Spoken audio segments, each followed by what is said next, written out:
ಒಂದು ಮೊದಲನೇ press meet, ಮೊದಲನೇ ಮಾತುಕತೆಯ ಈ ಈ ಸಮಾರಂಭಕ್ಕೆ ಬಂದಿರೋದಕ್ಕೆ ನಿಮಗೆಲ್ಲರಿಗೂ ಸುಸ್ವಾಗತವನ್ನು ಹೇಳ್ತಾ ಧನ್ಯವಾದ ಕೂಡ ಹೇಳ್ತೀನಿ.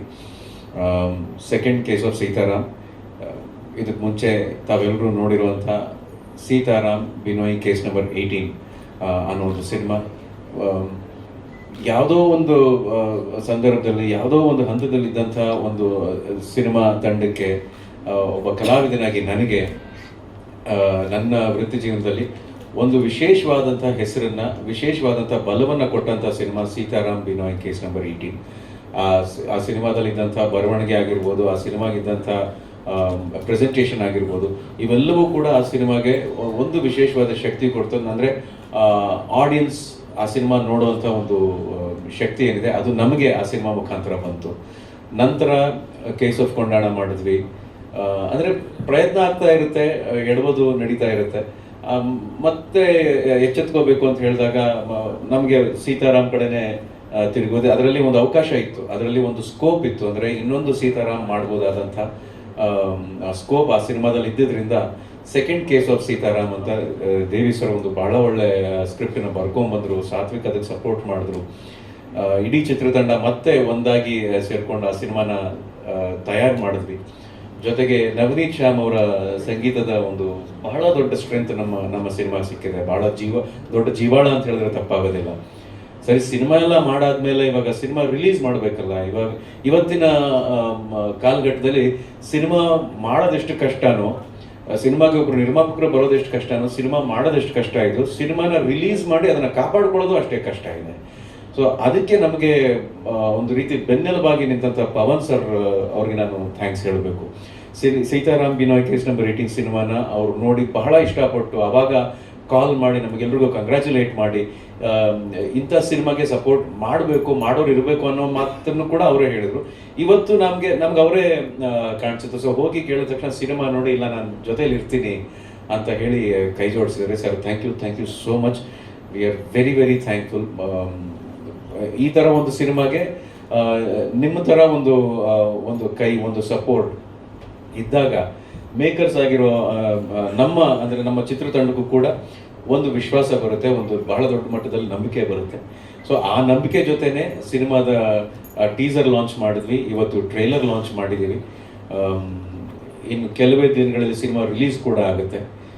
ನೀವೆಲ್ಲರೂ ಕೂಡ ಒಳ್ಳೆ ಸಿನಿಮಾ ಬಂದಾಗ, ಅಂದರೆ ನಿಜವಾಗ್ಲೂ ಆ ಸಿನಿಮಾ ಬಗ್ಗೆ ಕಾಳಜಿ ವಹಿಸಿ, ನಿಜವಾಗ್ಲೂ ಸಿನಿಮಾ ಗೊತ್ತಿದ್ದು ಸಿನಿಮಾ ಮಾಡಿದಾಗ ಯಾವತ್ತೂ ಕೂಡ ಅದ್ರ ಬಗ್ಗೆ ಒಂದು ರಿವ್ಯೂ ಆಗಲಿ, ಆ ಸಿನಿಮಾನ ಮುಂದಕ್ಕೆ ತೊಗೊಂಡು ಹೋಗುವಂಥ ಕೆಲಸ ಆಗಲಿ, ನನಗೆ ವಿಶೇಷವಾಗಿ ವೈಯಕ್ತಿಕವಾಗಿ ಒಂದು ಮಾರ್ಗದರ್ಶನ ನೀಡೋ ರೀತಿಯಲ್ಲಿ ನೀವು ಕರ್ಕೊಂಡು ಹೋಗಿದ್ದೀರಾ. ಈ ಸಿನಿಮಾ ಕೂಡ ಅದರಿಂದ ಹೊರತೇನಲ್ಲ. ನಮ್ಮ ಮತ್ತೊಂದು ಪ್ರಾಮಾಣಿಕ ಪ್ರಯತ್ನ. ನನಗೆ ಈ ಸಿನಿಮಾದಲ್ಲಿ ತುಂಬ ವೈಯಕ್ತಿಕವಾದಂಥ ಒಂದು ಒಳ್ಳೆಯ ವಿಚಾರ, ಒಂದು ಅನುಭವ ಏನಪ್ಪ ಅಂದರೆ ಉಷಾ ಅಕ್ಕ ಜೊತೆ ಆ್ಯಕ್ಟ್ ಮಾಡಿರೋದು. ನಾನು ಫಸ್ಟ್ ಆ್ಯಕ್ಟ್ ಮಾಡಿದ್ದೆ ಉಷಾ ಅಕ್ಕ ಜೊತೆ ಒಂದು ಅತ್ತಿಗೆ ಅನ್ನೋ ಸೀರಿಯಲಲ್ಲಿ 1998 ಏನೋ 1999. ಆವಾಗ ನಾನು ಯಾವ ರೀತಿ ಉಷಾ ಅಕ್ಕಗೆ ಒಬ್ಬ ಸ್ಟೂಡೆಂಟ್ ಆಗಿ ಜೊತೆ ಕೆಲಸ ಮಾಡಿದ್ದು, ಇವಾಗಲೂ ಕೂಡ ಅದೇ ಥರ ಕೆಲಸ ಮಾಡುವಂಥ ಒಂದು ಮನಸ್ಥಿತಿಯನ್ನು ನನಗೆ ಈ ಕ್ಯಾರೆಕ್ಟರ್ ಆಗಲಿ, ಇವ್ರು ಸೃಷ್ಟಿ ಮಾಡಿದಂಥ ವಾತಾವರಣ ಆಗಲಿ, ಇವೆಲ್ಲ ಕೊಟ್ಟಿದೆ. ಕೆಲಸ ಮಾಡಿರೋ ತೃಪ್ತಿ ಬಹಳ ಇದೆ. ಸಿನಿಮಾ ಬಗ್ಗೆ ಇನ್ನೂ ಹೆಚ್ಚು ಮಾತಾಡಬೇಕು ಅಂದರೆ ಸಿನಿಮಾ ರಿಲೀಸ್ ಆಗಬೇಕು. ಆವಾಗ ಇನ್ನೂ ಹೆಚ್ಚು ಮಾತಾಡುವಂಥ ಅವಕಾಶ, ಹೆಚ್ಚು ತಿಳ್ಕೊಳ್ಳೋಂಥ ಅವಕಾಶ ನಿಮಗೂ ಇರುತ್ತೆ, ನಮಗೂ ಇರುತ್ತೆ. ಇವತ್ತು ನಾನು ಬಿಡ್ತಿರೋದು ಒಂದೇ, ನಿಮ್ಮೆಲ್ಲರ ಪ್ರೋತ್ಸಾಹ ಹಾಗೂ ಕೈಂಡ್ಲಿ ಸ್ಪ್ರೆಡ್ ದ ಪಾಸಿಟಿವಿಟಿ ಅಂತ ಹೇಳೋದಕ್ಕೆ ಇಷ್ಟಪಡ್ತೀನಿ. Thank you. ಧನ್ಯವಾದಗಳು. ಇವಾಗ ಸೀತಾರಾಮ್ ಬಿನೋಯ್ ಕೇಸ್ ನಂಬರ್ 18ನಲ್ಲಿ ಬಿನಯ್ ಅನ್ನೋ ಪಾತ್ರ ಅದಕ್ಕೊಂದು ಅಂತ್ಯ ಆಗೋಗುತ್ತೆ. ಹಾಗಾಗಿ ಸೀತಾರಾಮ್ ಒಬ್ಬ ಪೊಲೀಸ್ ಕೆಲಸ ಮಾಡೋರಿಗೆ ಕೇಸ್ ಆಗಲಿ ಅಥವಾ ಕ್ರೈಮ್ ಅನ್ನೋದಾಗಲಿ ಅವ್ರ ಬೆನ್ನು ಬಿಡೋದಿಲ್ಲ. ಆದರೆ ಇನ್ನೊಂದು ಕೇಸ್ ಅವ್ರ ಬೆನ್ನು ಹಿಡಿಯುತ್ತೆ, ಯಾವ ರೀತಿ ಅವ್ರನ್ನ ಆವರಿಸ್ಕೊಡುತ್ತೆ, ಯಾವ ರೀತಿ ಅವ್ರನ್ನ ಹಾಂಟ್ ಮಾಡುತ್ತೆ. ಅದು ಒಂದೊಂದ್ಸಲ ಅವರ ವೈಯಕ್ತಿಕ ಜೀವನದಿಂದ ಬರ್ಬೋದು ಅಥವಾ ಬೇರೆ ಇನ್ಯಾವುದೋ ಎಕ್ಸ್ಟರ್ನಲ್ ಫ್ಯಾಕ್ಟರಿಂದ ಬರ್ಬೋದು. ಯಾವ ರೀತಿ ಇದನ್ನ ಮುಂದಕ್ಕೆ ತೊಗೊಂಡು ಹೋಗ್ಬೋದು ಅಂತ ಅನ್ಕೊಂಡಾಗ ದೇವಿಯವರು ತುಂಬ ಒಳ್ಳೆ ಒಂದು ಎಳೆಯನ್ನ ತೊಗೊಂಬಂದು ಈ ಸಿನಿಮಾ ಮಾಡೋಣ, ಇದಕ್ಕೊಂದು ಒಳ್ಳೆ ಕಂಟಿನ್ಯೂಷನ್ ಸಿಗುತ್ತೆ ಅಂತ ಹೇಳಿದಾಗ ಬೇರೆ ಬೇರೆ ಪಾತ್ರಗಳ ಒಂದು ಇಂಟ್ರೊಡಕ್ಷನ್ ಈ ಸಿನಿಮಾದಲ್ಲಿ ಆಗುತ್ತೆ, ಈ ಕಥೆಗಾಗುತ್ತೆ. ಆಮೇಲೆ ಈ ಸಿನಿಮಾದ ಸ್ಪೀಡ್ ಕೂಡ ಅಷ್ಟೇ. ಸೀತಾರಾಮ್ ಬಿನೋಯ್ ಕೇಸ್ ನಂಬರ್ 18 ಮಾಡಿದಾಗ ಅದರದೇ ಆದಂಥ ಒಂದು ಸ್ಪೀಡ್ ಇತ್ತು, ಅದರದೇ ಆದಂಥ ಒಂದು ಸಣ್ಣ ಲಿಮಿಟೇಷನ್ ಇತ್ತು.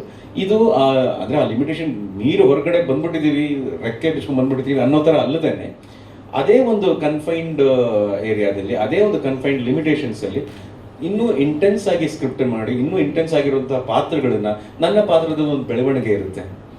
ಆ ಬೆಳವಣಿಗೆನ ನಾನು ಹಿಡಿಯೋದಕ್ಕೆ ಒಂದು ಸ್ವಲ್ಪ ಒಂದು 2-3 ದಿನ ಆಯಿತು. ನನಗೆ ಒಂದು ಸ್ವಲ್ಪ ಚಾಲೆಂಜಿಂಗ್ ಆಯಿತು. ನನಗೆ ಆ ಚಾಲೆಂಜ್ನ ಬಹಳ ಸುಲಭವಾಗಿ ಅನ್ನೋದಕ್ಕಿಂತ ಬಹಳ ಪ್ಲ್ಯಾನ್ಡ್ ಆಗಿ ನಿರ್ದೇಶಕರು ಬರವಣಿಗೆ ಮುಖಾಂತರ ನನಗೆ ಅದನ್ನು ನಿಭಾಯಿಸುವಂಥ ಅವಕಾಶ ಕೊಟ್ಟಿದ್ದಾರೆ. ಗೋಪಾಲ್ ಕೃಷ್ಣ ಸರ್ ಅವರಿದ್ದಾರೆ, ಅಂದರೆ ಅವ್ರ ಜೊತೆ ಆ್ಯಕ್ಟ್ ಮಾಡೋದೇ ಇಟ್ಸ್ ಲೈಕ್ ಎ ಟ್ರೀಟ್. ಅವ್ರ ಜೊತೆ ಆ್ಯಕ್ಟ್ ಮಾಡೋದು, ಉಷಾಕ ಜೊತೆ ಆ್ಯಕ್ಟ್ ಮಾಡೋದು ಅಂದರೆ ನಾವು ಅಲರ್ಟ್ ಆಗಿರ್ತೀವಿ ಆ್ಯಕ್ಟ್ ಮಾಡ್ಬೇಕಾದ್ರೆ. ಅವ್ರ ಪಾತ್ರನ ಎಷ್ಟರ ಮಟ್ಟಿಗೆ ಅವ್ರು ಹೋಮ್ವರ್ಕ್ ಮಾಡ್ಕೊಂಡು ಇವಾಗ ನಾನು ಹೇಳಿ ಹೊಡಿತೀನಿ ಅನ್ನೋ ಥರ ಒಂದು ಸೀನಲ್ಲಿ ಆ್ಯಕ್ಟ್ ಮಾಡ್ತಾರಲ್ಲ, ಅವ್ರ ಜೊತೆ ಆ್ಯಕ್ಟ್ ಮಾಡ್ಬೇಕಾದ್ರೆ ನಾವು ಅಲರ್ಟ್ ಆಗಿರಬೇಕು. ಇನ್ಯಾವ ರೀತಿ ಕಾಂಟ್ರಿಬ್ಯೂಟ್ ಮಾಡ್ಬೋದು, ಇನ್ಯಾವ ರೀತಿ ಒಂದು ಸಣ್ಣ ವಿಚಾರದಲ್ಲಿ ಆ ಕ್ಯಾರೆಕ್ಟರ್ಲಿ ಸ್ಕೋರ್ ಮಾಡ್ಬೋದು ಅನ್ನೋ ವಿಚಾರಗಳು. ಎಸ್ಪೆಷಲಿ ಸೀತಾರಾಮ್ ಸಿನಿಮಾದಲ್ಲಿ ನನ್ನ ಕ್ಯಾರೆಕ್ಟರ್ಗೆ ಒಂದು ಸೈಲೆನ್ಸ್ ಇದೆ. ಆ ಸೈಲೆನ್ಸ್ ಮೇಲೆ ವರ್ಕ್ ಮಾಡೋದು ಒಂದು ದೊಡ್ಡ ಚಾಲೆಂಜ್ ಆಯಿತು ನನಗೆ. ಇಟ್ ಇಸ್ ನಾನು ಒಂದೇ ಒಂದು ಮಾತಲ್ಲಿ ಹೇಳಬೇಕು ಅಂದರೆ it is a very very satisfying experience.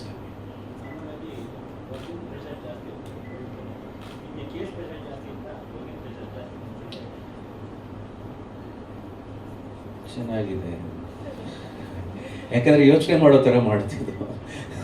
ಹೊರಗಿನ ಪ್ರೆಷರು ಜೊತೆ ಕೇಸ್ ಪ್ರೆಷರು ಚೆನ್ನಾಗಿತ್ತು. ಹೊರಗಿನ ಪ್ರೆಷರ್ ಜೊತೆಗೆ ಕೇಸ್ ಪ್ರೆಷರ್ ಹ್ಯಾಂಡಲ್ ಮಾಡುವಂಥ ಒಂದು ಏನು ಹೇಳ್ತಾರೆ ಒಂದು ಚೈತನ್ಯ ಸಿಗ್ತಾ ಇತ್ತು ನಮಗೆ ಹೊರಗಿನ ಪ್ರೆಷರ್ ಜೊತೆಗೆ. ಆವಾಗಲೇ ಕೇಸ್ ಸಾಲ್ವ್ ಮಾಡುವಂಥ ಎನರ್ಜಿ ಕೂಡ ಸಿಗ್ತಾ ಇತ್ತು. And of course the team. ನಾನು ನಿಜವಾಗ್ಲೂ ಇದರಲ್ಲಿ ಬಹಳ ವಿಶೇಷವಾಗಿ ನಾನು ಮೆನ್ಷನ್ ಮಾಡಲೇಬೇಕಾಗಿರುವಂಥ ಹೆಸರು ನಮ್ಮ ಸಿನಿಮಾಟೋಗ್ರಫರ್ ಹೇಮಂತ್ ಅವ್ರ ಕೆಲಸ. ಅವರೊಂಥರ ನಮಗೆ ಸಿನಿಮಾಗೆ ಚಿತ್ರಕಥೆ ಎಷ್ಟು ಇಂಪಾರ್ಟೆಂಟ್, ಸಿನಿಮಾಗೆ ಒಂದು ಪ್ರೊಡ್ಯೂಸರ್ ಏನೇ ಒದಗಿಸೋದು ಎಷ್ಟು ಮುಖ್ಯ ಆಗುತ್ತೋ ಅದನ್ನು ಬಹಳ ಚೆನ್ನಾಗಿ ಆ ಜವಾಬ್ದಾರಿನ ನಿಭಾಯಿಸುವಂಥ ಕೆಲಸ ನಮ್ಮ ಹೇಮಂತ್ ಅವರು ಮಾಡಿದ್ದಾರೆ. So I am really thankful to Hemanth sir. ಅವ್ರ ಕಾರಣದಿಂದ ಬರೋಕ್ಕಾಗಲಿಲ್ಲ ಇವತ್ತು, ಆದರೆ ಖಂಡಿತ ಸಿನಿಮಾ ರಿಲೀಸ್ ಆದಮೇಲೆ ಅದ್ರ ಬಗ್ಗೆನೇ ಮಾತಾಡುವಂಥ ಹಲವಾರು ಅಂಶಗಳಿರ್ತವೆ. ಆವಾಗ ಅವ್ರ ಜೊತೆಗೆ ಇರ್ತಾರೆ ಅನ್ನೋ ಒಂದು ಇದಿಟ್ಕೊಂಡು ಅವ್ರಿಗೆ ಥ್ಯಾಂಕ್ಸ್ ಹೇಳ್ತೀನಿ. ಪವನ್ ಸರ್, ನಾನು ಟು ಬಿ ಆನೆಸ್ಟ್ ಒಂದು ಹೇಳಬೇಕು ಅಂತಂದರೆ ನಮ್ಮ ಬೈಲ್ ಐ ಥಿಂಕ್ ಸೆಕೆಂಡ್ ಶೆಡ್ಯೂಲ್ ಅಥವಾ ಫಸ್ಟ್ ಶೆಡ್ಯೂಲ್ ಮಧ್ಯದಲ್ಲಿ ಹೀಗೆ ಆ್ಯಕ್ಚುಲಿ ಶಶಾಂಕ್ಗೆ I need to be thank ಹೇಳಬೇಕು. ಯಾಕಂತಂದರೆ ಶಶಾಂಕ್ ನನ್ನ ಬೈಲ್ ಚಿತ್ರದ ಸಂಕಲನಕಾರರು ಕೂಡ. ಸೊ ಹಾಗೆ ಜರ್ನಿಂಗ್ ಸ್ಟಾರ್ಟ್ ಆದಾಗ ಇದರದ್ದು ಒಂದು ಸಣ್ಣ ಒಂದು ಗ್ಲಿಮ್ಸ್ ನೋಡಿದ್ವಿ. ನಾನು ಸೀತಾರಾಮ್ ಬಿನಾಯ್ ನೋಡಿದ್ದೆ ಸಿನಿಮಾ.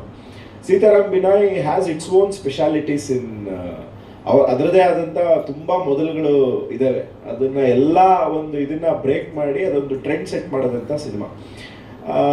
ಸೊ ಆ ಸಿನಿಮಾ ನನಗೆ ತುಂಬ ಇಷ್ಟ ಆಗಿತ್ತು. ಅಮೆಝಾನಲ್ಲಿ ನೋಡಿದ್ದೆ ನಾನು ಅದನ್ನು. ಸಖತ್ತು ಇಷ್ಟ ಆಗಿತ್ತು ಪಿಕ್ಚರು. ಇಷ್ಟು ಚೆನ್ನಾಗಿ ಮಾಡಿದಾರಲ್ಲ ಅಂಥೇಳಿ. ಒಂದು ಥ್ರಿಲ್ಲರ್ ಸಿನಿಮಾನ ಇರೋವಂಥ ಲಿಮಿಟೆಡ್ ಕ್ಯಾರೆಕ್ಟರ್ಸಲ್ಲಿ ಇಟ್ಕೊಂಡು ಅದು ಎಷ್ಟು ಚೆನ್ನಾಗಿ ಮಾಡಿದ್ದಾರೆ. ವಿಜಯ್ ಸರ್ ಬಗ್ಗೆ ನಾವೇನು ಅವ್ರ ಪರ್ಫಾರ್ಮೆನ್ಸ್, ಅವರು ಚಿಕ್ಕ ವಯಸ್ಸಲ್ಲೇ ನ್ಯಾಷನಲ್ ಅವಾರ್ಡ್ ತಗೊಂಡಿರೋರು ಅವರು. ಬಟ್ ಅಂದರೆ ಅಷ್ಟು ಇಂಟೆನ್ಸ್ ಆಗಿ ರೈಟಿಂಗು, ಟೇಕಿಂಗ್ಸ್ ಎಲ್ಲ ಆಗ್ಬೋದು, ಟ್ರೀಟ್ಮೆಂಟಲ್ಲಿ ಆಗ್ಬೋದು, ಪ್ರೆಸೆಂಟೇಷನಲ್ಲಿ ಆಗ್ಬೋದು, ಎಲ್ಲದರಲ್ಲೂ ಚೆನ್ನಾಗಿತ್ತು. ಸೊ ಅದು ಇದ್ದಾಗ ಇವರು ಸರ್ ಅದೇ ಇದು ನೆಕ್ಸ್ಟ್ ಮಾಡ್ತಾ ಇದ್ದೀವಿ ಅಂತ ಹಿಂಗೆ ತೋರಿಸಿದ್ರು. ಆಗ ನನಗೆ ದೇವಿ ಮತ್ತು ಸಾತ್ವಿಕ್ ಅವರು ಇಬ್ಬರು ಪರಿಚಯ ಆಗಿ, so very very very passionate people. ತುಂಬ ಪ್ಯಾಷನೆಟ್ ಆಗಿ ಸಿನಿಮಾನ ಎಷ್ಟು ಒಂದು ಹೋಮ್ವರ್ಕ್ ಮಾಡ್ದಂಗೆ ಮಕ್ಕಳು ಟೀಚರ್ ಹೋಮ್ವರ್ಕ್ ಕೊಟ್ಟರೆ ಹೆಂಗೆ ಮಾಡ್ತಾರೆ ಅಷ್ಟು ಶ್ರದ್ಧೆಯಿಂದ, ಅಷ್ಟು ಪ್ರೀತಿಯಿಂದ. ಅಂದರೆ ಅವ್ರಿಗೆ ಸಿನಿಮಾನೇ ಅಷ್ಟೇ, ಇನ್ನೇನು ಅದನ್ನು ನೀವು ಯಾವಾಗ ಫೋನ್ ಮಾಡಿದ್ರು ಅದ್ರಲ್ಲಿ ಏನೋ ಒಂದು ಐಡಿಯಾ, ಅದರಲ್ಲೇನೋ ಒಂದು ಹೊಸತನ ತರಬೇಕು, ಸಿನಿಮಾಗೆ ಇನ್ನೇನು ಮಾಡ್ಬೋದು ನಾವು ಬೆಟ್ರ್ ಅಂತ ಯಾವಾಗಲೂ ಒಂದು ತುಡಿತ ಅಂತ ಹೇಳ್ತೀವಲ್ಲ, ಆ ಥರ ಇರೋವಂಥ ತಂಡ ಇದು. ಸೊ ಅವರು ಕೆಲಸ ಮಾಡೋದನ್ನ, ಅವರು ಮಾತಾಡೋದನ್ನ, ಅವ್ರ ಜೊತೆ ಮಾತಾಡೋದೇ ಒಂದು ಖುಷಿ ಆಗುತ್ತೆ ಆ್ಯಕ್ಚುಲಿ. ಅಷ್ಟು ಸಿನಿಮಾ ಮೇಲೆ ಪ್ರೀತಿ, ಸಿನಿಮಾ ಮೇಲೆ ಅಭಿಮಾನ, ಕಾಳಜಿ. ಸೊ ಹಿಂಗಿರುವಾಗ ನನಗೆ ಆ್ಯಕ್ಚುಲಿ ಐ ಥಿಂಕ್ ಐ ಸಾದ ರಫ್ ಕಟ್ ವರ್ಷನ್ ನೋಡಿದ್ದು, ಫಸ್ಟ್ ರಫ್ ಕಟ್ ಇದ್ದಾಗ ನೋಡಿದ್ದು. ಇಟ್ ವಾಸ್ ಮ್ಯೂಸಿಕ್ ಕೂಡ ಅಷ್ಟಾಗಿ ಇನ್ನೇನು ಆಗಿರಲಿಲ್ಲ. ಅವಾಗ ನೋಡಿದಾಗಲೇ ನನಗೆ ಅಷ್ಟು ಇಂಪ್ರೆಸ್ ಆಗಿಬಿಟ್ಟೆ ಆ್ಯಕ್ಚುಲಿ. ತುಂಬ ಖುಷಿ ಆಯಿತು ಅವಾಗ ನೋಡಿದಾಗ. ಬಟ್ ಅದಾದಮೇಲೆ ಲೇಟೆಸ್ಟ್ ಆಗು ಕೂಡ ಎಲ್ಲ ಮಿಕ್ಸ್ ಎಲ್ಲ ಆದ್ಮೇಲೆ ನೋಡಿದ್ರೆ ನವನೀತ್ ಶ್ಯಾಮ್ ಅವರತ್ತು ಎವ್ರಿ ಫ್ರೇಮ್ನ ಹೆಂಗೆ ಅಂತಂದ್ರೆ ಎಲ್ಲರೂ ಫಸ್ಟ್ ಪ್ಲೇಸ್ಗೆ ಎಲ್ಲರೂ ಕಾಂಪಿಟೇಷನಲ್ಲಿ ವರ್ಕ್ ಮಾಡ್ದಂಗೆ ಮಾಡಿದ್ದಾರೆ ಎಲ್ಲರೂ. ಸೊ ತುಂಬ ಖುಷಿ ಆಯಿತು and I am very happy that ಏನು ಈ ಒಂದು ಪ್ರೆಸೆಂಟ್ ಮಾಡ್ತಾ ಇರೋದಕ್ಕೆ ತುಂಬ ಹೆಮ್ಮೆ ಇದೆ, ತುಂಬ ಖುಷಿ ಇದೆ. ಅಂದರೆ ನಾವು ಹೇಳ್ತೀವಿ ಯೂಶಲಿ ನಮ್ಮ ಒಂದು ಭಾಷೆಯಲ್ಲಿ ಥ್ರಿಲ್ಲರ್ ಸಿನಿಮಾಗಳು ಸಾಕಷ್ಟು ಬಂದಿದ್ದಾವೆ, but compare to other languages ನಮ್ಮ ಭಾಷೆಯಲ್ಲಿ ಸ್ವಲ್ಪ ಥ್ರಿಲ್ಲರ್ ಸಿನಿಮಾಗಳ ಸಂಖ್ಯೆ ಸ್ವಲ್ಪ ಕಡಿಮೆನೆ. ಸೊ ಬಟ್ ಇದು ನಾವು ಈ ಬೇರೆ ಲ್ಯಾಂಗ್ವೇಜ್ಗಳಿಗೆಲ್ಲ ಕಂಪೇರ್ ಮಾಡಿ ಹೇಳ್ತೀವಿ, ಅದು ನೋಡಿದ್ರೆ ಆ ಲ್ಯಾಂಗ್ವೇಜಲ್ಲಿ ಥ್ರಿಲ್ಲರ್ ಸಿನಿಮಾ ನೋಡಿದ್ರೆ ಹಿಂಗೆ ಹೇಳ್ತೀವಲ್ಲ, ಬಟ್ ಇದು ಅದೆಲ್ಲದಕ್ಕೂ ಮೀರಿದಂಥ ಒಂದು ಹೆಜ್ಜೆ ಮುಂದಕ್ಕಿಟ್ಟನೇ ಇವರ ಒಂದು ನರೇಷನ್ ಸ್ಟೈಲ್ ಆಗ್ಬೋದು, ಟೇಕಿಂಗ್ಸ್ ಆಗ್ಬೋದು, ಪರ್ಫಾರ್ಮೆನ್ಸ್ ಆಗ್ಬೋದು, ಈ ಸಿನಿಮಾದಲ್ಲಿ ಮೇಂಟೈನ್ ಮಾಡಿರೋ ಸೈಲೆನ್ಸು ಸಖತ್ತಾಗಿದೆ sir. That silence Vijay sir ಹೇಳಿದ್ರು ಅವರು ಮಾತಾಡಬೇಕಾದ್ರೆ, ನಾನು ತುಂಬ ಕಡಿಮೆ ಮಾತಾಡಿದ್ದೀನಿ, ಸೈಲೆನ್ಸ್ ಇದೆ ಅಂತ. ಸೊ ಅದನ್ನ ಕ್ಯಾಪ್ಚರ್ ಮಾಡಿರೋ ರೀತಿ ಭಾಳ ಚೆನ್ನಾಗಿ ಮಾಡಿದ್ದಾರೆ. ಐ ಥಿಂಕ್ ಇದು ಈ ಸಿನಿಮಾ ಏನು ಅಂತಂದರೆ ಇದ್ರ ಬಗ್ಗೆ ಹೇಳೋದಕ್ಕಿಂತ ಇದು ಎಕ್ಸ್ಪೀರಿಯನ್ಸ್ ಮಾಡಬೇಕು. ನೀವು ಎಕ್ಸ್ಪೀರಿಯನ್ಸ್ ಮಾಡಿದ್ರೆ you will get to know what kind of films is this ಅಂತ. ಸೊ ಇದು ಸೀತಾರಾಮ್ ಐ ಥಿಂಕ್ ಸೆಕೆಂಡ್ ಕೇಸ್ಗೆ ನಿಲ್ಲಲ್ಲ, ಇದು ತುಂಬ ಕೇಸ್ಗಳು ಬರ್ತಾ ಇರ್ತವೆ. So definitely many more cases ಬೇಕಂದ್ರೆ ಯಾರೇ ಒಬ್ಬ ಈಗ ಸಾಕಷ್ಟು ಜನ ಪೊಲೀಸ್ ಅಧಿಕಾರಿಗಳು ನೀವು ಗೊತ್ತಿರುತ್ತೆ. ಸೊ ಸಾವಿರಾರು ಕೇಸಸ್ಗಳು ಅವ್ರು ಹ್ಯಾಂಡಲ್ ಮಾಡಿರ್ಬೋದು, ಬಟ್ ಅವ್ರಿಗೆ ಮನಸ್ಸಿನಲ್ಲಿ ಉಳಿಯುವಂಥ ಕೆಲವು ಕೇಸ್ಗಳು ಹಾಗಾಗಿ ಇರ್ತವೆ. ಸೊ ಅಂಥ ಒಬ್ಬ ಅಧಿಕಾರಿಗೆ ಇಂಥ ಒಂದು ಕಾಡುವಂತಹ ಕೇಸ್ ಇದು. ಸೊ ತುಂಬ ಎಂಜಾಯ್ ಮಾಡ್ತೀರಾ. 20ನೇ ತಾರೀಕು ಥಿಯೇಟರ್ಸಲ್ಲಿ ಬರ್ತಾ ಇದೆ ಸೆಕೆಂಡ್ ಕೇಸ್ ಆಫ್ ಸೀತಾರಾಮ್. ಎಲ್ಲರೂ ನೋಡಿ, ಇಂಥ ಒಳ್ಳೆ ಚಿತ್ರಕ್ಕೆ ನೀವು ಯಾವಾಗಲೂ ಹಾರೈಸ್ತೇನೆ ಇರ್ತೀರಾ ಆ್ಯಂಡ್ ಸಪೋರ್ಟು ಮಾಡ್ತಾ ಇರ್ತೀರಾ. ಅದೇ ರೀತಿ ಒಂದು ಪಾಸಿಟಿವ್ ಒಂದು ವರ್ಡ್ ಸ್ಪ್ರೆಡ್ ಮಾಡಿ ಈ ಸಿನಿಮಾನ ಗೆಲ್ಲಿಸ್ಬೇಕು ಅಂತ ಕೇಳ್ಕೊತೀನಿ. Thank you so much. Detailing ಎಷ್ಟು ಚೆನ್ನಾಗಿ ಮಾಡಿದ್ದಾರೆ ಅಂತಂದರೆ, ಯೂಶಲಿ ಒಂದು ಕೇಸು ಏನೋ ಒಂದು ಇನ್ವೆಸ್ಟಿಗೇಷನ್ ನಡೀತಾ ಇದೆ, ಅಥವಾ ಅಲ್ಲಿ ಬರೋವಂಥ ಭಾಷೆಗಳಾಗ್ಬೋದು, ಅಲ್ಲಿ ಬರೋವಂಥ ಪಾತ್ರಗಳಾಗ್ಬೋದು, ಅದು ಸಣ್ಣ ಡೀಟೇಲಿಂಗೂ ಕೂಡ ಅದು ತುಂಬ ಇಷ್ಟ ಆಯಿತು. ಟೇಕಿಂಗ್ಸ್ ಆಗ್ಬೋದು, ಅದೇ ಟೇಕಿಂಗ್ಸ್ ಸಿನಿಮಾಟೋಗ್ರಫಿ ಟೇಕಿಂಗ್ಸ್ ಆಗ್ಬೋದು, ಪರ್ಫಾರ್ಮೆನ್ಸ್ ಆಗ್ಬೋದು, I have already said that. So ಅದು ನನಗೆ ಇದೇನೋ ಒಂದು ಡೆಫಿನೆಟ್ಲಿ ಜನಕ್ಕೆ ಇಷ್ಟ ಆಗುವಂಥ ಒಂದು ಬ್ಯೂಟಿಫುಲ್ ಸಸ್ಪೆನ್ಸ್ ಥ್ರಿಲ್ಲರ್ ಸಿನಿಮಾ ಆಗುತ್ತೆ ಅನ್ನೋ ಒಂದು ನಂಬಿಕೆಯಿಂದ ಐ ಜಾಯಿನ್. ಎವ್ರಿ ಟ್ವಿಸ್ಟ್ ಮಜಾ ಕೊಡುತ್ತೆ. Presents, I am presenting the film. Pavan Wadeyar present, I am with them, I will be with them, always with them. Support ಎಲ್ಲ ಕೇಸ್ಗಳು ನಿಮ್ಮ ಬಾಯಿಗೆ ಕೇಸ್ ಹಂಗೆ ಆಗಲಿ ಸರ್.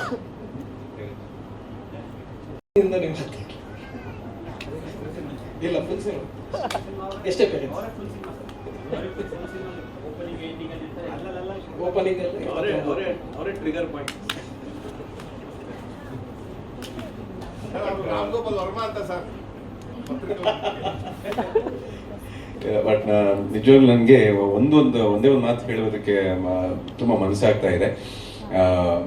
ನಾವು ಕಾಲದಿಂದ ಕಾಲಕ್ಕೆ ಆಡಿಯನ್ಸ್ ಥಿಯೇಟ್ರಿಗೆ ಬರ್ತಾ ಇಲ್ಲ, ಕನ್ನಡ ಸಿನಿಮಾಗೆ ಮಾತ್ರ ಆಡಿಯನ್ಸ್ ಥಿಯೇಟ್ರಿಗೆ ಬರ್ತಾ ಇಲ್ಲ ಅಂತ ಹೇಳ್ತೀವಿ. ಅದೇನು ನನಗೆ ಆ ಮಾತಿನ ಮೇಲೆ ಸತ್ಯವಾಗ್ಲೂ ನಂಬಿಕೆ ಇಲ್ಲ ಸರ್. ಒಳ್ಳೆ ಸಿನಿಮಾ ಆದಾಗ, ಆಡಿಯನ್ಸ್ಗೆ ಇಷ್ಟ ಆಗೋ ಒಂದು ಸಿನಿಮಾ ಬಂದಾಗ ಖಂಡಿತ ಥಿಯೇಟ್ರಿಗೆ ಬರ್ತಾನೆ ಇರ್ತಾರೆ. ಆಮೇಲೆ ನೀವು ಎಷ್ಟು ಪ್ರೆಸ್ ಮೀಟ್ಗೆ ಹೋಗ್ತೀರಾ, ಎಷ್ಟು ಸಿನಿಮಾಗಳನ್ನ ನೋಡ್ತೀರಾ, ಅಲ್ಲಿ ನಿಮಗೆ ಸಿನಿಮಾ ಬಗ್ಗೆಗೇನೋ ಒಂದು ಆ ಸಿನಿಮಾದ ಗುಣ ನಿಮಗೆ ಗೊತ್ತಾಗ್ತಾ ಹೋಗುತ್ತೆ. ನೀವು ಸಪೋರ್ಟ್ ಮಾಡ್ತಾನೆ ಬಂದಿದ್ದೀರಾ. ಹಾಗಾಗಿ ಆಡಿಯನ್ಸ್ ಥಿಯೇಟ್ರಿಗೆ ಬರ್ತಾ ಇಲ್ಲ ಅನ್ನೋದಾಗ್ಲಿ, ಸಿನಿಮಾ ಇಂಡಸ್ಟ್ರಿ ಸ್ವಲ್ಪ ಈ ಥರ ಎಲ್ಲೋ ಇನ್ನೊಂದು ಹಾದಿಲಿ ಹೋಗ್ತಾ ಇದೆ ಅನ್ನೋದಾಗ್ಲಿ, ಯಾವುದೇ ಕಾರಣಕ್ಕೂ ಆಡಿಯನ್ಸಿಗೆ ಹೋಗೋದು ಬೇಡ. ಯಾಕಂದ್ರೆ ನಾವು ಏನು ಹೇಳ್ತೀವೋ ಅದೇ ಆಡಿಯನ್ಸಿಗೆ ತಲುಪೋದು. ನಾವೇನು ಸಿನಿಮಾದಲ್ಲಿ ತೋರಿಸ್ತೀವೋ ಅದನ್ನು ಆಡಿಯನ್ಸ್ ಸಿನಿಮಾ ಅಂತ ನೋಡಿ ಇಷ್ಟಪಡ್ತಾರೆ, ಅಥವಾ ಅದ್ರ ಬಗ್ಗೆ ಏನಾದ್ರು ಕರೆಕ್ಷನ್ ಹೇಳ್ತಾರೆ. ಆ ರೀತಿ ಒಂದು ಬಹಳ ಆರೋಗ್ಯಕರವಾದಂಥ ಒಂದು ವಾತಾವರಣಕ್ಕೆ ಇನ್ನೂ ಸಿನಿಮಾ ಇಂಡಸ್ಟ್ರಿನ ಕರ್ಕೊಂಡು ಹೋಗಬೇಕು ಅನ್ನೋ ಒಂದು ಉದ್ದೇಶದಿಂದ ನಾನು ಈ ಮಾತನ್ನು ನಿಮ್ಮಲ್ಲಿ ತೋಡ್ಕೋತಾ ಇದ್ದೀನಿ ಅಷ್ಟೇ. ನಾನು ಉಷಾಕಾಗಿ ಥ್ಯಾಂಕ್ಸ್ ಹೇಳಬೇಕು, ಗೋಪಾಲ್ ಸರ್ಗೆ ಥ್ಯಾಂಕ್ಸ್ ಹೇಳಬೇಕು. ಆಮೇಲೆ ಸಪೋರ್ಟ್ ಮಾಡೋಕ್ಕೆ ಬಂದಿರೋ ನಿಮ್ಗೆಲ್ರಿಗೂ ನಾನು ಹೃತ್ಪೂರ್ವಕವಾಗಿ ಧನ್ಯವಾದಗಳನ್ನ ಹೇಳ್ತೀನಿ. ಆ್ಯಂಡ್ ನಮಗೆ ಆತ್ಮೀಯವಾಗಿ ಸಾಗರ್ ಅವ್ರು ಬಂದಿದ್ದಾರೆ ನಮ್ಮ ಸಪೋರ್ಟ್ ಮಾಡೋದಕ್ಕೆ. Thank you so much Sagar. It really means a lot. ಈ ಥರ ಸಪೋರ್ಟ್ಗಳು ನಮಗೆ ಸಿಗೋದು ಸಹ ಕಲಾವಿದರಿಂದ ಸಿಗೋದು, ತಂತ್ರಜ್ಞರಿಂದ ಸಿಗೋದು ಮಾಧ್ಯಮದಿಂದ ಪತ್ರಿಕೋದ್ಯಮದಿಂದ ಸಿಗೋದು ಇದು ನಮಗೆ ಬಹಳ ಬಹಳ ಮುಖ್ಯ ಆಗುತ್ತೆ. ಈ ಒಂದು ಸಪೋರ್ಟಿನ ಜೊತೆಗೆ ನಾವು ಮುಂದಕ್ಕೆ ಹೆಜ್ಜೆ ಇಡ್ತಾ ಇದ್ದೀವಿ. ಟ್ರೇಲರ್ ಲಾಂಚ್ ಆಗಿದೆ, ಇನ್ನು ಕೆಲವೇ ದಿನ, ಇನ್ನು 10 ದಿವಸದಲ್ಲಿ 10-11 ದಿನದಲ್ಲಿ ಸಿನಿಮಾ ರಿಲೀಸ್ನ ಭಾಳ ಯಶಸ್ವಿಯಾಗಿ ಮಾಡಬೇಕು ಅನ್ನೋ ಒಂದು ಹಾದಿಲಿ ನಾವೆಲ್ಲರೂ ಇದ್ದೀವಿ. ನಿಮ್ಮ ಒಂದು ಪ್ರೋತ್ಸಾಹ, ನಿಮ್ಮ ಒಂದು ಮಾರ್ಗದರ್ಶನ ಖಂಡಿತ ಬೇಕಾಗುತ್ತೆ ಸರ್. ನಿಮಗೂ ಥ್ಯಾಂಕ್ಸ್. ಸೊ ಸರ್ ಜೊತೆದು ನನ್ನ 3rd film, so I am always grateful sir ಇನ್ನೊಂದ್ಸಲ ಅವಕಾಶ ಕೊಟ್ಟಿದ್ದು. ಸೊ ಪವನ್ ಸರ್ಗೆ thank you for trusting and presenting our film. Usha ma'am, ನಿಮ್ಮೊಟ್ಟಿಗೆ ವರ್ಕ್ ಮಾಡಿ ತುಂಬ ಖುಷಿ, ಥ್ಯಾಂಕ್ ಯು. ಆ್ಯಂಡ್ ಆಲ್ಸೋ ನನ್ನ ಟೀಮ್ ಶಶಾಂಕ್ ಎಡಿಟರ್ಗೆ ಆ್ಯಂಡ್ ರವಿಚಂದ್ರನ್ ಅವರು ಡಿಸ್ಟ್ರಿಬ್ಯೂಷನ್ ಇದು ಮಾಡ್ತಾ ಇದ್ದಾರೆ. And thank you for coming. And Navneeth Shyam and DOP ನಮ್ದು ಅವೈಲೇಬಲ್ ಇಲ್ಲ, ಸ್ವಲ್ಪ ಔಟ್ ಆಫ್ ಸ್ಟೇಷನ್ ಇದ್ದಾರೆ. ಸೊ ಸಿನಿಮಾ ಇದೆ Feb 20th ರಿಲೀಸ್ ಆಗ್ತಾ ಇದೆ.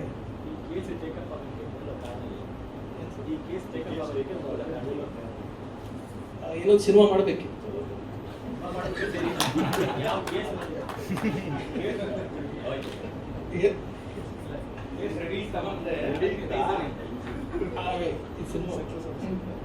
ಇಲ್ಲ ಅಂದ್ರೆ ಇನ್ನೊಂದು ಸಿನಿಮಾ ಮಾಡಬೇಕಿತ್ತಲ್ಲ ಸರ್. ಸೊ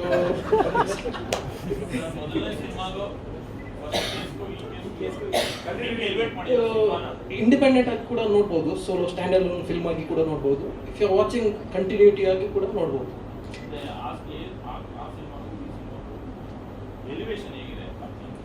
ಸರ್ ಅದು ಕಂಪ್ಲೀಟ್ಲಿ ಒಂದು ಬೇರೆ ಟ್ರೀಟ್ಮೆಂಟಲ್ಲಿದೆ. ಇಟ್ಸ್ ಮೋರ್ ಆಫ್ ಬೇರೆ ಟ್ರೀಟ್ಮೆಂಟಲ್ಲಿದೆ. ಇದೊಂದು ಸ್ವಲ್ಪ ಡಾರ್ಕರ್ ಸೈಡ್ ಇದೆ ಆ ಸಿನಿಮಾಗಿಂತ. ಅದು ತುಂಬ ಪ್ಲೇಫುಲ್ ಇತ್ತು ಆ್ಯಕ್ಚುಲಿ. ರಾಬರಿ ಆ ಥರ ಒಂದು ಕಾನ್ಸೆಪ್ಟಲ್ಲಿ ಹೋಗಿದ್ವಿ, ರಿವೆಂಜ್ ಆ್ಯಂಡ್ ರಾಬರಿ ಬೇಸಲ್ಲಿ. This is more of psychopath ಈ ಥರ ಪ್ಲಾಟಲ್ಲಿ ಇದೆ. ಕೇಸ್ ಥ್ರಿಲ್ಲರ್ ಜಾನರ್ಸ್ ಅದು ಲೈಕ್ ನನಗೆ ಅದು ತುಂಬ ಕಂಫರ್ಟೇಬಲ್ ಝೋನ್ ಇದೆ. ಇಲ್ಲ ಈ ಸಿನಿಮಾ ಆದ್ಮೇಲೆ ಇನ್ನೊಂದು ಬರುತ್ತೆ ಅಷ್ಟೇ. ನಿಮ್ಮ ಫಸ್ಟ್ ಸಿನಿಮಾ ಇದೆ, ಮೊದಲ ಸಿನಿಮಾ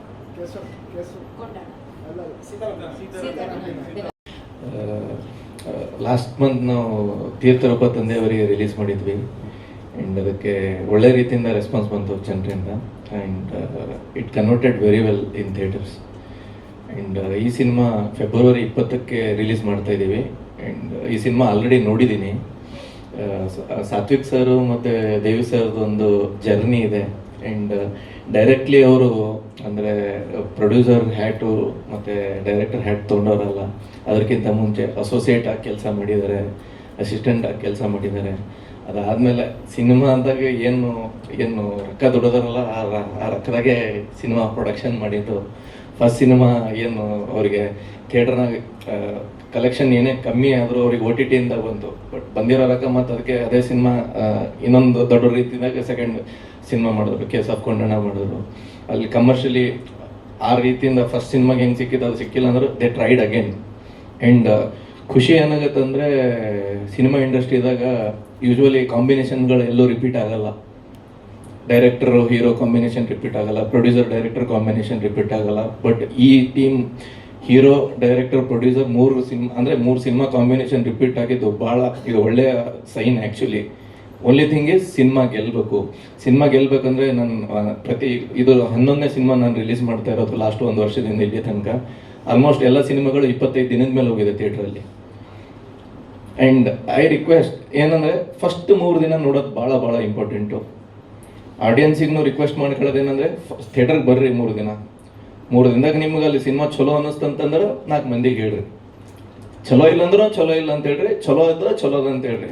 ಆ್ಯಂಡ್ ಐ ಹೋಪ್ ಎಲ್ಲ ಅಂದರೆ ಇಡೀ ಟೀಮು ಅದೇ ಬಿಲೀವ್ ಮಾಡ್ತೀವಿ ಅನ್ಕೊಂತೀನಿ. ಆ್ಯಂಡ್ ಸಿನಿಮಾ ನೋಡೋದಾದ್ಮೇಲೂ ಸೀದಾ ಪವನ್ ಸರಿಗೆ ಹೋಗಿ ಭೇಟಿಯಾಗಿ ಬಂದ್ವಿ. ಆ್ಯಂಡ್ ಹಿ ರಿಸೀವ್ಡ್ ಅಂದರೆ ಅವ್ರಿಗಿರೋ ಎನರ್ಜಿ ಹೆಂಗ ಮಾಡ್ರಿ ಅಂದ್ರೆ ಮಾಡ್ರಿ, ಆತದ ಸಿನಿಮಾ ಮಾಡ್ರಿ, ನಾ ಇದೀನಿ ನಿಮ್ಮ ಜೊತೆ ಮಾಡ್ರಿ. ಅವ್ರಿಗೂ ಇಷ್ಟು ವರ್ಷದ ಎಕ್ಸ್ಪೀರಿಯನ್ಸ್ ಅದ. ಆ ಎಕ್ಸ್ಪೀರಿಯನ್ಸ್ ಈ ಮೂವಿಗೆ ಭಾಳ ಮ್ಯಾಟ್ರ್ ಆಗ್ತದ. ಆ್ಯಂಡ್ ಈಗ ಒಂದ್ಸಲ ಸಿನಿಮಾ ಥಿಯೇಟರ್ನಾಗ ರಿಲೀಸ್ ಆದ್ಮೇಲೆ ಏನು ಥಿಯೇಟ್ರಿಂದ ನಮ್ಮ ಕಡೆ ಏನು ಡ್ಯೂಟಿ ಇದೆ, ನಾವು ಅದು ನಮ್ಮ ಬೆಸ್ಟ್ ಪಾಸಿಬಲ್ ವೇದಾಗ ಕಾಯ ವಚ ಮನಸ ಮಾಡೇ ಮಾಡ್ತೀವಿ. ಆ್ಯಂಡ್ ಆಡಿಯನ್ಸು ಅದು ಮಾಡೋದು ಭಾಳ important. And they should come to the theatre and ಅಲ್ಲಿ ಫಸ್ಟ್ ಸಿನಿಮಾ ನೀವು ನೋಡಿದಾಗ ಸೀತಾರಾಮ್ ಬಿನೋ ಕೇಸ್ 18 ಅಂತಿತ್ತು, ಇದು ಕೇಸ್ 2 ಅಂತಿದೆ ಅಂದರೆ ಗೆಸ್ ಮಾಡಿ ಇನ್ನೂ ಎಷ್ಟು ಕೇಸಸ್ ಮಾಡ್ಬೋದು ಅಂತ. ಈ ಸಿನಿಮಾನ ನೀವು ಸಕ್ಸಸ್ ಮಾಡಬೇಕು.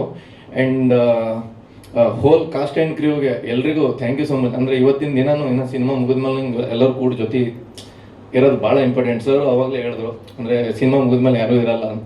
ಸಿನಿಮಾ ಮುಗಿದ್ಮೇಲೆ ಎಲ್ಲರೂ ಜೊತೆ ಎಷ್ಟು ಜೊತೆಯಾಗಿ ನಿಂದಿರ್ತಾರಲ್ಲ ಅಷ್ಟು ಸಿನಿಮಾ ವೈಡಾಗಿ ಮಾರ್ಕೆಟಲ್ಲಿ ಹೋಗುತ್ತೆ. ಆ್ಯಂಡ್ ಅದೇ ಯೂನಿಟಿ ಎಷ್ಟಿರುತ್ತೆ ಅಷ್ಟು ಡೈವರ್ಸ್ ಆಗಿ ಟಿಕೆಟ್ಗಳು ಹರಿಯುತ್ತೆ. ಆ್ಯಂಡ್ ಈ ಸಿನಿಮಾಗೆ ಬೇರೆ ರೀತಿಯಿಂದ ಸ್ಟ್ರಾಟಜಿ ಮಾಡಿದ್ದಿದೆ. ಆ್ಯಂಡ್ ಹೋಪ್ಫುಲಿ ಮುಂದಿನ ದಿನಗಳಲ್ಲಿ ಪ್ರೊಡ್ಯೂಸರು ಮತ್ತು ಡೈರೆಕ್ಷನ್ ಟೀಮಿಂದ ಪವನ್ ಸರ್ ಇಂದ ಎಲ್ಲ ಮಾಹಿತಿ ಇನ್ಫಾರ್ಮೇಷನ್ ಅಲ್ಲಿ ಇಂಟರ್ನೆಟಲ್ಲಿ ಸಿಗುತ್ತೆ. ಬಂದಿದ್ದಕ್ಕೆ ಎಲ್ರಿಗೂ ಥ್ಯಾಂಕ್ ಯು ಸೊ ಮಚ್. ಈ ಹಿಂದೆ ಡೇರ್ಡೆವಿಲ್ ಮುಸ್ತಫಾ ಅಂತ ಒಂದು ಸಿನಿಮಾ ಮ್ಯೂಸಿಕ್ ಮಾಡಿದ್ದೆ, ಎಲ್ಲ ಕೇಳಿ ಒಳ್ಳೆ ಟಾಕ್ ಆಗಿತ್ತು, ಮ್ಯೂಸಿಕ್ ಬಗ್ಗೆನೂ ಮಾತಾಡಿದ್ರಿ. ಆಮೇಲೆ ಹೆಬ್ಬುಲಿ ಕಟ್ ಅನ್ನೋ ಸಿನಿಮಾ ಮಾಡಿದೆ, ಅದಕ್ಕೂ ಎಲ್ಲ ಮಾತಾಡಿದ್ರಿ. ಈಗ ನನ್ನ ಪ್ರೀತಿಯ ಚಿತ್ರ, ತುಂಬ ಜವಾಬ್ದಾರಿ ಇತ್ತು ಈ ಸಿನಿಮಾ ನನಗೆ ತಂದುಕೊಟ್ಟಾಗ. ವಿಜಯ್ ಸರ್ ರಾಘಣ್ಣ ಅವ್ರ ಆ್ಯಕ್ಟಿಂಗ್ ನೋಡಿದ್ರೇ ಗಾಬರಿ ಆಗ್ಬಿಟ್ಟೆ. ಒಂದು ಅರ್ಧ ಕ್ಷಣ ನಿಜವಾಗ್ಲೂ ನಾನು ಇದಕ್ಕೆ ನಿಜವಾಗ್ಲೂ ಮಾಡೋದು ಏನಿದು ಈ ಥರ ಹೋಯ್ತಲ್ಲ, ಇದು ಅರ್ಥ ಆಗ್ತಿರ್ಬೇಕು ಕೇಸು ಅಂತಾರಲ್ಲ ರಂಗಣ್ಣ, ಹಂಗಾಗೋಯ್ತು. ಆಮೇಲೆ ಸರಿ ಕೇಳಿದೆ, ಏನು ನಿಜವಾಗ್ಲೂ ಮಾಡ್ಬೋದಾ ಅಂತೆ. ಮಾಡಿ ಟ್ರೈ ಮಾಡಿ ಅಂದರು. ಒಂದು ಮ್ಯೂಸಿಕ್ ಪೀಸ್ ಮಾಡಿ ತೋರಿಸಿದೆ, ಡೈರೆಕ್ಟ್ರು ಬಂದರು, ಮಾತಾಡಲೇ ಇಲ್ಲ, ನೋಡ್ಬಿಟ್ಟು ಮುಂದುವರ್ಸಿ ಅಂದ್ಬಿಟ್ಟು ಹೊಟ್ಟೋದ್ರು. ಏನು ನಿಜವಾಗ್ಲೂ ಮುಂದುವರ್ಸ್ಬೇಕಾ, ನನಗೆ ಏನೂ ಗೊತ್ತಾಗ್ತಾ ಇಲ್ಲ ಇದು ಅಂತ ಸುಮ್ಮನೆ ಆಗ್ಬಿಟ್ಟೆ. ಆಮೇಲೆ ಕಂಟಿನ್ಯೂ ಆಯಿತು, ಕೆಲಸ ನಡೀತು. ಆಮೇಲೆ ನೀವು ನೋಡಿರೋ ಎಲ್ಲ, ಇಲ್ಲಿ ತನಕ ನೋಡಿರೋ ಎಲ್ಲ ಪೀಸಸ್ನ ಮಾಡೋಕ್ಕೆ ಸ್ಫೂರ್ತಿ ಕೊಟ್ಟಿದ್ದೆ ಡೈರೆಕ್ಟ್ರಾಗಿ. ಆಮೇಲೆ ಶಶಾಂಕ್ ಅವರು ಹಾಕೊಂಡು ರುಬ್ಬಿದ್ದಾರೆ. ಇವ್ರು ಎಡಿಟ್ ಮಾಡಿದಾಗ ಸ್ವಲ್ಪ ಬೇರೆ ಮ್ಯೂಸಿಕ್ ಡೈರೆಕ್ಟ್ರೆಲ್ಲ ಸ್ವಲ್ಪ ಎಚ್ಚರವಾಗಿರಿ, ಅವರು ರುಬ್ಬೋ ಕಾರ್ಯಕ್ರಮ ಇರುತ್ತೆ, ಇವ್ರು ಸ್ವಲ್ಪ ಚೆನ್ನಾಗಿ ರುಬ್ತಾರೆ. ಆಮೇಲೆ ಆಲ್ಸೋ ಇನ್ನೊಂದು ಸರ್ಪ್ರೈಸ್ ಅಂದರೆ ನನ್ನ ಫೇವ್ರೆಟ್ ವಿಷಯ, ವಿಜಯ್ ಸರ್ಗೆ ಕಾಟಕೋಟೆನೋ ಮಾಡಿಸ್ಕೊಂಡಿದ್ದೀನಿ. ಅದು ಇಷ್ಟರಲ್ಲೇ ಡೈರೆಕ್ಟರ್ ಪ್ರೊಡ್ಯೂಸರ್ ಹೇಳ್ತಾರಲ್ಲ ಗೊತ್ತಿಲ್ಲ, ನಾನು ಹೇಳ್ತಿದ್ದೀನಿ. ವಿಜಯ್ ಸರ್ಗೆ ಹಿಂಸೆ ಕೊಟ್ಟು ಏನೋ ಒಂದು ಕೆಲಸ ಮಾಡಿಸ್ಬಿಟ್ಟಿದ್ದೀನಿ ವಿಜಯ್ ಸರ್ ಕೈಲಿ. ಅದು ಇಷ್ಟರಲ್ಲೇ ನೆಕ್ಸ್ಟ್ ಮೋಸ್ಟ್ಲಿ ರಿಲೀಸ್ ಅದೇ ಅನಿಸುತ್ತೆ, ನೋಡೋಣ. ಅದು ನಿಮಗೆಲ್ಲ ಇಷ್ಟ ಆಗ್ಬೋದು. ತುಂಬ ತುಂಬ ಪ್ರೀತಿಯಿಂದ ರಾಗಣ್ಣ ಆಡ್ಕೊಟ್ಟಿದ್ದಾರೆ ಅಷ್ಟೇ. ಇದಕ್ಕೆ ಮೇಲೆ ನಾನೇ ಮ್ಯೂಸಿಕ್ ಡೈರೆಕ್ಟ್ರು, ಸೊ ಏನು ಹೇಳೋಕ್ಕೇನಿಲ್ಲ. ಸರ್ 3 ಸಾಂಗ್ ಇದೆ. ಒಂದು ತುಂಬ ರೂಟೆಡ್ ಸಾಂಗು, ಇನ್ನೊಂದೊಂದು ಲವ್ ಬಿಟ್ಟಿದೆ, ಲವ್ ಸಾಂಗ್ ಇದೆ. ಇನ್ನೊಂದು ಕ್ಲೈಮ್ಯಾಕ್ಸಲ್ಲಿ ಒಂದು ಪ್ರೀ ಕ್ಲೈಮ್ಯಾಕ್ಸಲ್ಲಿ ಒಂದು ಸಾಂಗ್ ಬರುತ್ತೆ. ಅವ್ರ ಕೈಲಿ ಆಡ್ಸೋದನ್ನ ಅವ್ರಿಗೇನೋ ಕಾಟ ಕೊಟ್ಟಿದ್ದೀನಿ ಅಂತ ಹೇಳಿದೆ ಅಷ್ಟೇ. ಇಲ್ಲ ಅದು ಗೊತ್ತಿಲ್ಲ ಸರ್, ನನಗೆ ಆಡ್ಸಿದ್ನ ಗೊತ್ತಿಲ್ಲ, ನನಗೇನು ಗೊತ್ತಾಗ್ತಾಯಿಲ್ಲ ಆ ಥರದಕ್ಕೆ ಹೇಳಕ್ಕೆ ಗೊತ್ತಾಗ್ತಾಯಿಲ್ಲ ಸರ್. ರೀ ರೆಕಾರ್ಡಿಂಗು ಆ್ಯಕ್ಚುಲಿ ಇದು ಮುಂಚೆನೇ ಏನು ಸ್ವಲ್ಪ ಅರ್ಜೆಂಟಲ್ಲಿ ಮಾಡಬೇಕು ಅಂದಿದ್ರು. ಒಂದು ಹೆಂಗೋ ಒಂದು ಮಾಡಿ ಒಂದು 45 ದಿನದಲ್ಲಿ ಮುಗಿಸ್ದೆ ಸರ್, ಒಂದು 45 ಡೇಸ್ ಸರ್. ನಾನು ಮತ್ತು ನನ್ನ ಇನ್ನೊಬ್ಬ ನನ್ನ ಜೊತೆ ಕೆಲಸ ಮಾಡ್ತಾರೆ. ಮೋಸ್ಟ್ಲಿ ಹಂಗೆ ಆಗುತ್ತೆ. ಒಂದೊಂದ್ಸಲ ಏನಾಗುತ್ತೆ, ಎಡಿಟ್ಗೆ ಹೋಗಿ ವಾಪಸ್ ಬರುತ್ತೆ, ರೀ ರೆಕಾರ್ಡಿಂಗ್ ಮಾಡಿ ಕೊಡ್ತೀವಿ, ಅದನ್ನು ಬೀಟ್ ಇಷ್ಟ ಆಗುತ್ತೆ, ಇನ್ನೊಂದು ದಿನ ಸ್ವಲ್ಪ ಕಟ್ ಮಾಡೋದಿರುತ್ತೆ, ಆ ಥರದ್ದು ಹೋಗಿ ಬರೋದ್ರಿಂದ ಸ್ವಲ್ಪ ಟೈಮ್ ಹಿಡಿಯುತ್ತೆ. ಬಿಟ್ಟರೆ most of the time 30 to 45 ಡೇಸಲ್ಲಿ ಬ್ಯಾಕ್ಗ್ರೌಂಡ್ ಸ್ಕೋರ್ ಮುಗಿಸ್ಬೋದು ಸರ್ ಯಾವುದೇ ಸಿನಿಮಾ ಹತ್ರ. ಹಾಂ, ದ ಹೋಲ್ ಇಡೀ ಸಿನಿಮಾನೇ ಅದು ತುಂಬ ಇಂಪಾರ್ಟೆಂಟ್ ಪಾಯಿಂಟು. ಇಡೀ ಸಿನಿಮಾ ಮ್ಯೂಸಿಕ್ ಬೇಸ್ಡ್ ಆಗಿದೆ, ಅಂದರೆ ಮ್ಯೂಸಿಕಲ್ ಸಿನಿಮಾ ಅಂತ ಕರಿಬೋದು ಇದನ್ನ. ಸಿನಿಮಾ ನೋಡಿದ್ಮೇಲೆ ಗೊತ್ತಾಗುತ್ತೆ, ತುಂಬ ಸಿಕ್ಕಾಪಟ್ಟೆ ಮ್ಯೂಸಿಕ್. ಅದಕ್ಕೆ ನನಗೆ ಭಯ ಆಗಿದೆ actually. Complete cinema focused on you ಅನ್ನೋ ಥರ ಕಾಣಿಸ್ತಿತ್ತು ನನಗೆ ನಾನು ತೊಗೊಳ್ಳೋವಾಗ. ಇನ್ನು ಫಸ್ಟ್ ಫ್ಯೂ ಫಿಲಮ್ಸ್ ಮಾಡ್ತಾಯಿದ್ದೀನಿ, ಆಲ್ರೆಡಿ ಇಷ್ಟೊಂದು ದೊಡ್ಡ ಜವಾಬ್ದಾರಿ ಥರ ಇತ್ತು. ಬಟ್ ತುಂಬ ಇಷ್ಟ ಆಗುತ್ತೆ. ಮ್ಯೂಸಿಷಿಯನ್ಸ್ಗಂತೂ ತುಂಬ ನಾಸ್ಟಾಲಜಿಕ್. ಅವರ ಎಷ್ಟೋ ವಿಷಯಗಳು ಇಲ್ಲಿ ನಾವು ಮುಟ್ಟಿದ್ದೀವಿ ಅಂತ ಅಂದ್ಕೊಂಡಿದ್ದೀನಿ. ಅದು ಬಿಟ್ಟರೆ ಸಿನಿಮಾದ ಅದೇ ಹೇಳಿದ್ನಲ್ಲ, ಮೇಯ್ನ್ ಕೋರ್ ಮ್ಯೂಸಿಕ್ಕು. ಸೊ ನೋಡಿದ್ರೆ ಗೊತ್ತಾಗತ್ತೆ. ಅದು ಸಿನಿಮಾ ತೋರ್ಸೋತಂಗೆ ನಾನು ಏನು ಹೇಳ್ಕೊಳ್ಳೋದು ಅತಿಶಯ ಆಗ್ಬಿಡುತ್ತೆ. ಅದಂದ್ರೆ ಕ್ರೈಮ್ ಮತ್ತು ಮ್ಯೂಸಿಕ್ ಒಟ್ಟಿಗೆ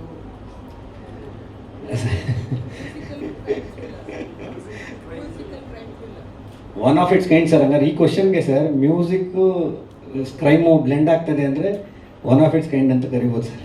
ನನಗೆ ಈ ಡಿಜಿಟಲ್ ತಂತ್ರಜ್ಞಾನ ಎಲ್ಲ ಬಂದ ಮೇಲೆ ಹೊಸ ಇದೆಲ್ಲ ಗೊತ್ತಿಲ್ಲ. ಈ ಸಂಗೀತ ಸಂಯೋಜಕರು ಮತ್ತು ಈ ಸಂಕಲನಕಾರರು ರುಬ್ಬುವ ಕಥೆಗಳೇನು ಸ್ವಲ್ಪ ಹೇಳಿ. ಇವರೇನು ಹೇಳ್ಬೋದಾ ನೋಡ್ತೀನಿ ಸರ್. ಇಲ್ಲ ನೀವು ಹೇಳಿದ್ರಲ್ಲ ಭಾಳ. ಆಮೇಲೆ ಬೇರೆ ಹೊಸ ಸರಿ ಹೊಸ ಸಂಯೋಜಕರಿಗೆ ಎಚ್ಚರಿಕೆ ಬೇರೆ ಕೊಟ್ಟಿದ್ರು, ಎಚ್ಚರಿಕೆ ಅಂತ ಅವರಿಗೆ ಈ ಹೊಸ ತಂತ್ರಜ್ಞಾನದಲ್ಲಿ ಹೌದು ಅದು ಸರ್. ವಿವರಿಸಿ. ಯಾವಾಗಲೂ ಹೊಸ ತಂತ್ರಜ್ಞಾನ ಶುರು ಮಾಡಿದ್ದು ಇದರ ಪ್ರೀಕ್ವೆಲ್ ಅಂದರೆ ಸೀತಾರಾಮ್ ಬಿನಯಿಂದ ಶುರು ಮಾಡಿದೆ. ಆಮೇಲೆ ಶಾಕಾಹಾರಿ, ಕೇಸ್ ಆಫ್ ಕೊಂಡಾಣ, ಜೂನಿ, ಈಗ ಈ ಸಿನಿಮಾ ಜೊತೆಗೆ ಸರ್ನ ಬೇಲ್ ಸಿನಿಮಾ ಎಡಿಟ್ ಮಾಡ್ತಾ ಇದ್ದೀನಿ. ಸಿನಿಮಾ ಎಡಿಟ್ ಮಾಡಿ ತುಂಬ ಒಳ್ಳೆ ಎಕ್ಸ್ಪೀರಿಯೆನ್ಸು. ಸಿಂಕ್ ಸೌಂಡಲ್ಲಿ ಸಿನಿಮಾ ಮಾಡಿದ್ದಾರೆ. ನೋಡಿದ್ರೆ ಅದು ಡಬ್ ಅಂತ ಅನ್ಸುತ್ತೆ, ಅಷ್ಟು ಕ್ಲೀನಾಗಿ ಸಿಂಕ್ ಸೌಂಡಲ್ಲಿ ಮಾಡಿದ್ವಿ. ಯಾವುದೇ ರೀತಿಯ ಡಬ್ ಮಾಡಿಸಿಲ್ಲ, ಎಲ್ಲ ಅಲ್ಲಿ ಇಲ್ಲಿ ಸಣ್ಣ ಪುಟ್ಟ ಪ್ಯಾಚ್ ಮಾಡಿಸಿದ್ವಿ ಬಿಟ್ಟರೆ ಇಡೀ ಸಿನಿಮಾ ಸಿಂಕ್ ಸೌಂಡಲ್ಲಿ ಮಾಡಿರೋದು. ಇದ್ರದ್ದು ಸೌಂಡ್ ಡಿಸೈನ್ ಮಾಡಿರೋದು ಶಿಬಿನ್ ಅಂತ, ಫೈನೆಸ್ಟ್ ಸೌಂಡ್ ಡಿಸೈನರ್. ಸೊ ಅದು ಅಷ್ಟು ಡಬ್ ಮಾಡಿ ಇರೋ ಥರ ಕೇಳಿಸೋದಕ್ಕೆ ಅವರು ಕಾರಣ. ಸೊ ಒಳ್ಳೆ ಎಕ್ಸ್ಪೀರಿಯನ್ಸ್. ತುಂಬ ವರ್ಷಗಳಿಂದ ಜೊತೆಗಿದ್ದೀವಿ. ಸಾತ್ವಿಕ್ ಮತ್ತು ದೇವಿ ಅವರು ತುಂಬ ವರ್ಷಗಳಿಂದ ಜೊತೆಗಿದ್ದೀವಿ. ಅವ್ರ ಜೊತೆ ಕೆಲಸ ಮಾಡಿದ್ದು ತುಂಬ ಖುಷಿ ವಿಚಾರ.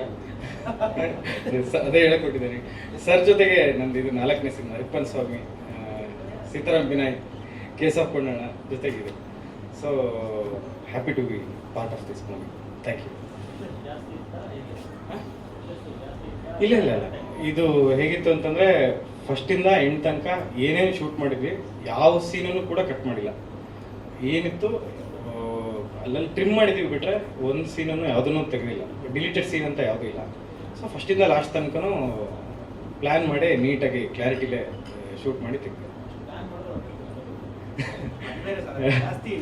ಅಂದರೆ ಅದು ಸಿನಿಮಾ ಒಂದು ಮ್ಯೂಸಿಕ್ ಇದ್ರ ಮೇಲೆ ಕತೆ ನಡೆಯುತ್ತೆ. ಹಾಗಾಗಿ ಎಡಿಟ್ ಮತ್ತು ಮ್ಯೂಸಿಕ್ ಎರಡು ಜೊತೆಗೆ ಹೋದರೆ ಮಾತ್ರ ಅದು ಸ್ಕ್ರೀನಲ್ಲಿ ಕಾಂಬಿನೇಷನಾಗಿ ಕಾಣುತ್ತೆ. ಇಲ್ಲಾಂದರೆ ಅದು ಸಪ್ರೇಟ್ ಟ್ರ್ಯಾಕು ಇದು ಸಪ್ರೇಟ್ ಟ್ರ್ಯಾಕು ಕಾಣ್ತಾ ಇತ್ತು. ಸೊ ಹಾಗಾಗಿ ಒಂದ್ಸರಿ ಮಾಡಿದ್ಮೇಲೆ ಮತ್ತೆ ಕಳಿಸಿ. ಈಗ ರೀವರ್ಕ್ಗಳು ಸುಮಾರಾಗಿತ್ತು ಅಷ್ಟೇ.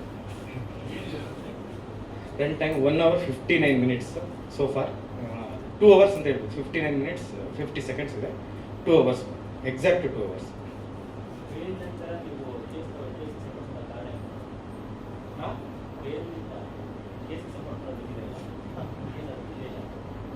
ಹೇಳಿದ್ನಲ್ಲ, ಅಂದಾಗ ಇನ್ನೊಂದು ಪ್ರೊಡಕ್ಷನ್ ಕಂಪನಿ ಅವ್ರು ಇರ್ಬೋದು, ಇದಿರ್ಬೋದು, ಒಂದು ಒಟ್ಟಿಯಾಗಿ ಇದು ಒಂದು ಒಳ್ಳೆ ಸಿನಿಮಾ, ಇದನ್ನು ಗಟ್ಟಿಯಾಗಿ ನಿಲ್ಲಿಸೋಣ. ಇದು ನಮ್ಮಲ್ಲಿ ಆಗ್ತಾ ಇಲ್ಲ. ಬೇರೆ ಭಾಷೆಯ ಇದರಲ್ಲಿ ಅದಿದೆ, ನಾನು ಅಬ್ಸರ್ವ್ ಮಾಡಿದ್ದೀನಿ. ಒಂದು ಸಿನಿಮಾ ಚೆನ್ನಾಗಿದೆ ಅಂದಾಗ ಅಲ್ಲಿಯ ಎಲ್ಲ ದೊಡ್ಡ ದೊಡ್ಡ ಕಲಾವಿದರು ಕೂಡ ಬಂದ್ಬಿಟ್ಟು ಆ ಸಿನಿಮಾನ ಮುಂದಕ್ಕೆ ತಗೊಂಡು ಹೋಗ್ತಾರೆ. ಅವರಿಗೆ ಶಾಬಾಷ್ಗಿರಿ ಕೊಡ್ತಾರೆ, ಅದರ ಬಗ್ಗೆ ಪ್ರೇಸ್ ಮಾಡ್ತಾರೆ, ಅದರ ಬಗ್ಗೆ 4 ಲೈನ್ ಬರೀತಾರೆ. ನಮ್ಮಲ್ಲಿ ಅದು ಇನ್ನೂ ಆಗ್ತಾ ಇಲ್ಲ. ಪ್ಲೀಸ್ ದೊಡ್ಡವರೆಲ್ಲರೂ ಒಂಚೂರು ಚಿಕ್ಕವರ ಸಿನಿಮಾಗಳಿಗೆ ದಯವಿಟ್ಟು ಕಿವಿ ಕೊಡಿ. ಒಂಚೂರು 4 ಲೈನ್ ಬರೆದು ಹಾಕಿ ಸಿನಿಮಾಗಳು ಚೆನ್ನಾಗಿ ಆಗಿದಾಗ ಅದನ್ನು ನಾವು ಪ್ರೋತ್ಸಾಹ ಮಾಡಲೇಬೇಕು. ಇಲ್ಲ, ಮೊನ್ನೆ ಒಬ್ಬರು ಕಲಾವಿದರಿಗೆ ನಾನು ಕೇಳುವಾಗ ಒಂದು ಮಾತು ಹೇಳಿದ್ರು ಅವರು. ಸರ್, ಇದು ಸಿನಿಮಾ ಬಂದಿದೆ, ನೀವು ನೋಡಿದ್ರಾ? ನೀವು ಅದು ಲ್ಯಾಕ್ ಮಾಡಿದಿರಿ. ಯಾವ ಸಿನಿಮಾ ಅದು? ಅದು ಈ ಸಿನಿಮಾ ತುಂಬ ಮೇಜರ್ ರೋಲ್ ಮಾಡಿದಿರಿ ನೀವು. ಓ ಹೌದಾ, ತುಂಬ ಸಿನಿಮಾ ಮಾಡ್ತೀನಿ, ನನಗೆ ಅದು ಯಾವುದು ಅಂತ ಗೊತ್ತಾಗ್ತಾ ಇಲ್ಲ ಅಂದರು. I was shocked. ಸೊ ಈ ಥರದ್ದು ಆಗ್ತಾ ಇದೆ. ಆಗಲಿ, ಒಂದಷ್ಟು ಎಚ್ಚೆತ್ಕೊಳ್ಳೋ ಕೆಲಸನ ಮಾಡೋ ಹಾಗೆ ಆಗಲಿ. Thank you so much. ಏನಾಯ್ತು ಅಂದರೆ ಥಿಯೇಟ್ರ್ ಅವಾಗ ಕೋವಿಡ್ ಇತ್ತು ಸರ್. ಸೊ ಫಸ್ಟ್ ಚಾನಲಲ್ಲಿ ಬಂದು ಆಮೇಲೆ ಥಿಯೇಟ್ರಲ್ಲಿ ಬಂತದ್ದು. ಸೊ ಥಿಯೇಟ್ರಲ್ಲಿ 25 days ಹೋಗಿದೆ ಸರ್ ಅದು. ಬಟ್ ಥಿಯೇಟ್ರ್ಗಳು ಓಪನ್ ಇರಲಿಲ್ಲ. ಒಂದು ಅಕ್ರಾಸ್ 40-50 ಥಿಯೇಟ್ರ್ಗಳಲ್ಲಿ ಹೋಗಿದೆ ಸರ್. 25 days ಹೋಗಿದೆ. OTT ಈಗ ಬಿಸ್ನೆಸ್ ಈಗ ಆಗುತ್ತೆ ಸರ್. ನೆಕ್ಸ್ಟ್ ಫರ್ದರ್ ಸಿನಿಮಾ ಆದಮೇಲೆ, ಇವಾಗೆಲ್ಲ ಆ ಕಾನ್ಸೆಪ್ಟ್ ಇಲ್ಲ. ಇವಾಗಿನ ಕಾನ್ಸೆಪ್ಟ್ ಥಿಯೇಟ್ರಲ್ಲಿ ಸಿನಿಮಾ ಬಂದು ಥಿಯೇಟ್ರಲ್ಲಿ ವರ್ಕೌಟ್ ಆದರೆ ಮಿಕ್ಕಿದೆಲ್ಲ ವ್ಯವಹಾರ ಇರುತ್ತೆ. OTT ಗಳಿಕೆನೇ ಒಂದು ಸಿನಿಮಾದ ಬಂಡವಾಳ ತಂದು ಲಾಭ ಎಲ್ಲ ತರುತ್ತೆ. ಡಿಪೆಂಡ್ಸ್ ಅಪಾನ್ ಸಿನಿಮಾದ ಮೇಲೆ ಡಿಪೆಂಡ್ ಸರ್. ಅದು ನಮ್ಮ ಸಿನಿಮಾದಲ್ಲಿ ಹಾಕಿದ ಬಂಡವಾಳನ ವಾಪಸ್ ತಂದು ಸೀತಾರಾಮ್ ಬಿನಾಯ್ಗೆ ಕೇಸ್ ಆಫ್ ಕೊಂಡಾಗನಕ್ಕೂ ಸೊ ಈಗ ನೋಡ್ಬೇಕು ಸರ್ ನೆಕ್ಸ್ಟ್ ಫರ್ದರ್.